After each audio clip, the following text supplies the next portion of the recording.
Hey guys, it's Holly, and today we're going to be taking a look at my Purist minifigure version of Hans from Frozen. Now, technically, I'm going to title this mini doll to minifigure. However, I don't think Hans has actually had a mini doll version of him either, which kind of sucks considering he is such a main character of the movie and at the end of the day is the real villain of the film. So it's kind of interesting to see that he hasn't gotten one. But with the brand new Frozen D2C Elsa's Ice Castle coming out, I thought that this would be a really good time to kind of make a minifigure version of him. And just like Kristoff, I'm actually kind of surprised at how well he turned out. Admittedly, I feel like the torso could be a bit better, but it was really hard to try and find something. But in terms of kind of the hair and the face, I think this looks extremely accurate to the film. So this figure is actually pretty easy to make. A lot of these pieces are kind of readily accessible, and even the legs, I do know that there is kind of a variation of these legs that are just plain blue and black, which apparently are from Build a Minifigure, which personally I think would work a bit better,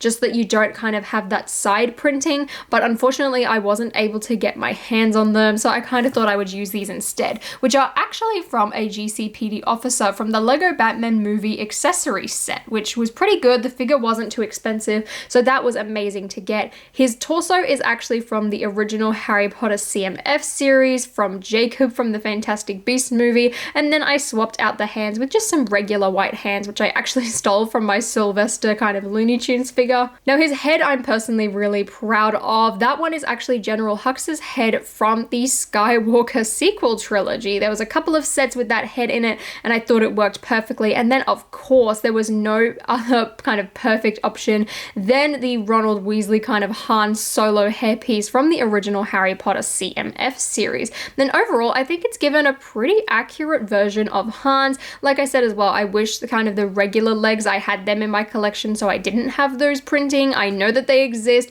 I just don't know how kind of often and kind of common those legs are, but even then this is a pretty good substitute, and hopefully one day in the future there is a torso that's a tiny bit more accurate. But I think for now it works because you've got the tie, you've got the grey jacket, you've got a waistcoat, so I think overall this minifigure is pretty close, which I really like the look of. So because there's no mini doll to compare him to, here he is up against him from the movie, and as you can kind of see, you've got the black boots, you've got the blue pants, you've got the grey jacket, the white gloves, the hair, the sideburns even. That was a really big one that I was happy that I was able to get. Even kind of the angrier face heading towards the film, and of course this is his iconic outfit rather than kind of the more dulled down grey version. So here's Hans up against the official Disney minifigures for Anna and Elsa, which came in this series too. And I think he looks pretty good overall. He definitely kind of matches that sort of cartoony style, I'd say, kind of besides his face, but also his face kind of matches to the same degree, if that makes any sort of sense.